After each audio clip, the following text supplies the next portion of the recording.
안녕하세요. 도쿄양지입니다. 오늘로 저희 꿀통 티어 등급에 해당되는 모든 업종을 분석을 마쳤습니다. 전체를 아우르는 영상은 내일 정도에 올릴 예정이고 이번 영상은 티어 3등급 해당되는 업종들을 상세히 설명을 해드리겠습니다. 먼저 태양광입니다. 문재인 정부 후반에 윤석열 후보가 뜨면서 원전 주식들이 달리기 시작을 했습니다. 그러면 윤석열 정부 후반에 야당 후보가 뜨면 이번에는 태양광 쪽이 달리지 않을까요? 2025년 이후에 태양광 종목들을 보면 될 것 같고요. 그래서 종목 분석은 이번에는 제외를 했습니다. 그래서 피워놨죠. 다음은 4D 프린터 시장입니다. 3D 프린터의 자가 변형 입힌기의 4D 프린터입니다. 예를 들어서 환자 몸에 맞춘 깁스를 만든다던가 성장한 아이 몸에 인공뼈를 넣었는데 이게 성장 속도에 맞춰서 크게 바뀐다면 대박이겠죠? 이게 가능하게 해주는 게 4D 프린터입니다. 환상인 기술이지만 아직 명확한 시체는 보이지 않고요. 그래서 이 업종으로도 정리된 테마주가 없었습니다. 다음 업데이트 때 혹시나 보인다면 그때 추가를 하도록 하겠습니다. 세 번째는 인공지능 AI 쪽입니다. 요즘 챗 GPT로 인해서 인공지능이 핫한데 저는 이걸 양자 컴퓨터와 묶어서 보고 있습니다. 양자 컴퓨터가 발전할수록 인공지능 속도가 더 빨라지기 때문이죠. 주의할 건 우리나라의 수준은 미국보다 8년 정도 뒤처져 있다는 겁니다. 그래서 국내 인공지능 테마주 살 때는 특히나 조심을 하셔야 되는 겁니다. 대부분의 테마주들이 그렇듯이 인공지능 쪽도 테마주로 분류되는 종목들의 시총이나 재무제표는 시원치 않습니다. 생존이 위태로운 기업들이 먹튀를 하려고 억지로 테마로 분류된 경우도 정말 많은 거죠. 전혀 그쪽 사업을 할 생각이 없음에도 뜨는 테마가 있다면 돈을 주고서 억지로 테마로 묶인 척 기사를 내기도 합니다. 땡땡 기업이 신사업으로 땡땡 테마 개발 착수 이런 기사가 뜨게 되는 거죠. 이런 식으로 억지로 가짜 펌핑하는 경우도 있으니까 주의를 하시기 바랍니다. 그래서 인공지능 쪽으로도 별로인 종목이 많았고 그나마 재무제표가 문제없는 애들 위주로 관심 종목을 한번 꾸려봤습니다. 먼저 브리지텍은 단기 급등한 게 제일 감점이긴 하지만 그나마 재무제표가 나쁘지 않았습니다. 음성인식이나 AI 콜센터 같은 사업군을 봤을 때 테마로 분류되는 게 억지는 아니라서 관심 종목에 넣어봤고요. 그리고 전사적 자원관리라는 말이 있습니다. 회사 운영에 필요한 프로그램들의 총합을 의미한다고 보면 되는데 이걸 ERP라고 합니다. 그리고 국내 ERP의 대표격이 영림원인데 이 회사가 자기들의 ERP에 인공지능 기술을 입히겠다고 해서 인공지능 테마로 분류가 되고 있습니다. 보시면 이렇게 세부 내용 다 넣어놨으니까 보시면 되고요. 개별 재무제표를 말씀드리면 영림원 같은 경우도 업력이 있는 회사치고는 시총은 작은 편입니다. 1000억이 안 되죠. 그렇기 때문에 정말 영림원 소프트랩이 말하는 그 비전이 가능할지는 모르겠고요. 그렇지만 혹시나 해서 인공지능 ERP를 개발할 것 대비해서 관심 종목에 넣어뒀습니다. 셀바스 AI는 업력이 있는 회사입니다. 보시면 1999년 설립돼서 2009년 상장한 회사죠. 챗 GPT가 뜨면서 최근에 폭등을 한 회사입니다. 경찰의 구조 신호를 하면 음성어를 텍스트로 바꿔주는 기술이 적용이 되는데 이걸 공급해주는 회사가 바로 이 셀바스 AI라는 회사입니다. 그게 바로 이 회사 주된 상품이라고 하고요. 재무제표도 매년 개선되는 모습을 보여주고 있습니다. 마이너스 62억에서 15억 마이너스에서 56억 이런 식으로 개선되는 모습을 보여주고 있죠. 그래서 관심 종목이 넣긴 했는데 지금 당장 사기에는 망설여집니다. 왜냐하면 단기에 6배 정도 상승을 했기 때문이죠. 매년 개선이라고 해도 현재 이익으로는 6천억이 넘는 시총이 고점으로 보이는 것도 사실입니다. 시총 6천억이 넘는데 이익이 50억 되죠. 좀 부담스러운 게 사실입니다. 혹시나 주가에 거품이 빠지면 그때는 매력이 있을 것처럼 보입니다. XM은 2001년에 설립된 회사인데 데이터베이스 쪽이 매출의 50% 이상을 차지하고 있습니다. 인공지능 관련된 사업도 영위하고 있는 회사고요. 시총은 1700억대인데 영업이익률이 무려 20%가 넘어가고 있죠.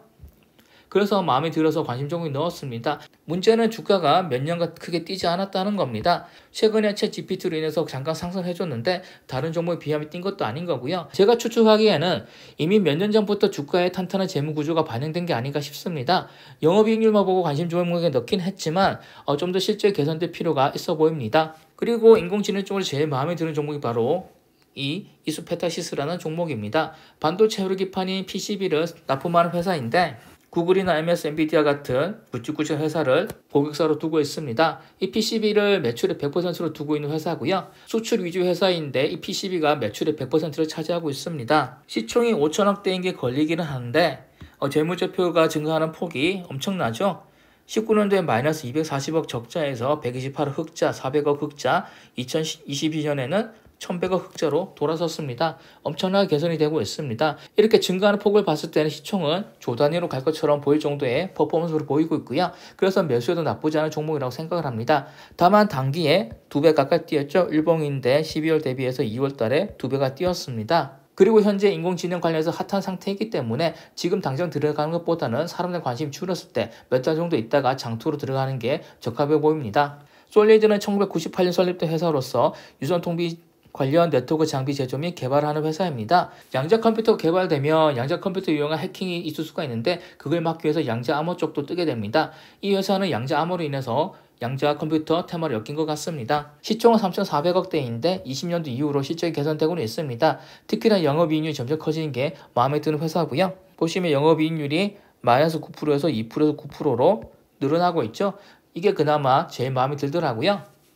퍼 같은 경우도 업종 평균이 74인데 이 종목은 10분의 1밖에 되지 않습니다. 엄청 낮은 정도죠. 주가는 20년도에 급등을 했다가 쭉 빠지고 있는데 현재 월봉 기준으로 보합을 하는 모습을 보여주고 있습니다. 이 정도 추세라면 매수를 해도 나쁘지 않은 종목이라서 관심 종목에 넣어봤습니다. 드림 시큐리티 같은 경우는 이전부터 원래 알고 있던 종목입니다. 코인인 NFT가 뜨면서 당연히 보안도 중요하게 생각됐고 그 전부터 이 보안 쪽으로 유명했던 종목인데 솔리드처럼 양자 암호 테마로도 엮이는 모양새를 보여주고 있습니다. 시총은 1,700억대고요.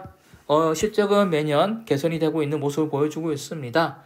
그리고 퍼는 업종 평균의 반 정도 되는 수준입니다. 최근 일본 기준으로는 2배 가까이 상승을 했다가 조금 빠지는 모습을 보이고 있습니다.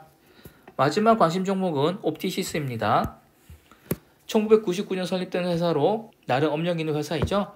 세계 최초로 광링크를 개발한 회사입니다. 그래서 5G로도 엮이고 있고 메타버스로 엮인 적이 있고 이번에는 인공지능으로도 엮여 있습니다. 유명한 종목이라서 관심 종목이 넣긴 했는데 크게 추천하고 싶지는 않습니다. 왜냐하면 이 정도 업력에 이 정도 경력인데 아직 시총이 1,000억이 되지 않는 거죠. 그리고 너무 여러가지 테마에 엮이고 있습니다. 매수를 한다고 손실 볼 종목은 아니겠지만 과연 시세 폭발해줄지는 미지수인 종목입니다. 관심 종목 살펴봤으니까 거래 종목들도 봐야 되겠죠.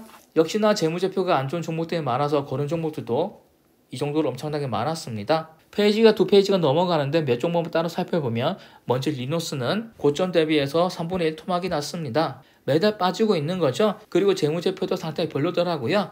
브레인즈 컴퍼니는 영업이익률이 엄청나게 개선되고 있는데 22년도에 실적이 갑자기 나빠졌습니다. 보시면 19년도에 11%대에다가 20년도에 25%, 21년도에 30%대까지 영업이익률이 올라갔다가 22년도 실적을 보시면 되게 나빠지고 있죠.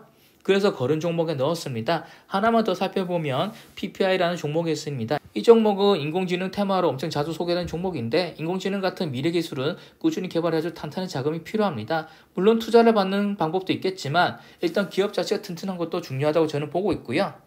그런데 PPI는 부채 비율이 너무 크죠?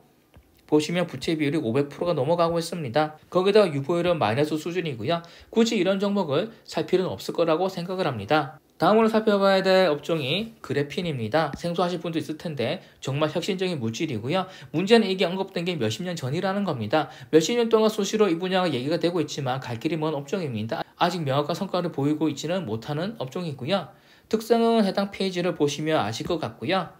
갈 길이 멀어서 티어 3등급에 넣었습니다. 만약에 상용화가 당장 된다면 티어 1등급 넣을 수도 있는 종목이지만 아직 갈 길이 멀어 보이기에 티어 3등급 넣었고요. 관련 종목도 많지는 않았습니다. 관심 종목에 넣을 종목이 너무 없어서 그나마 낫다 싶은 종목 2개를 골랐는데 사실 이것도 그닥 마음에 들지는 않습니다. 먼저 덕약산업 같은 경우는 부채 비율이 너무 높죠. 700%대입니다. 실적은 매년 개선 중이지만 영업이익률이 1%도 안 되죠. 경인양행은 자회사인 JMC가 그래핀 제조하는 탓에 경인양행도 그래핀 테마주로 엮였는데 국내에서는 아직 그래핀 관련해서 이렇다 할 성과는 없어 보입니다. 그래도 재무제표는 탄탄한 회사라서 덕양산업보다 나아 보입니다. 보시면 부채 비율은 100%인데 유보율 1000% 넘어가죠. 그나마 덕양산업보다는 괜찮은 회사로 보입니다.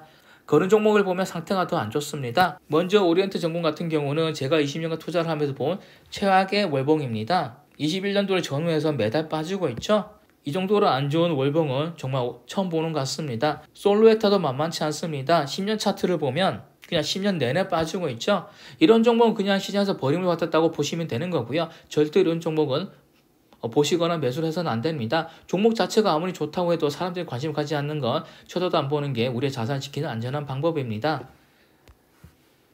그래핀 다음으로 살펴봐야 될 업종은 합성생물학 쪽인데 저희 티어 3등급의 마지막 업종입니다. 기존의 생명체에다가 인공적인 변화를 주는 걸 합성생물이라고 하는 건데 2040년까지 4,600조로 성장할 대박인 업종인 거죠. 의료 쪽만 놓고 봐도 1600조로 성장할 거고 농업 쪽으로는 1500조를 기대하고 있습니다. 특히나 농업 쪽 2030년까지 1500조를 기대하고 있습니다. 바이오 연료 쪽으로도 연결되는 분야고요. 아쉽게도 아직 완전 신생이 분야라서 국내 종목 중에선 제대로 된 테마주가 없었습니다. 그게 제일 아쉽고요. 그나마 현재는 미국 주식이 몇 종목 테마로 엮여 있습니다.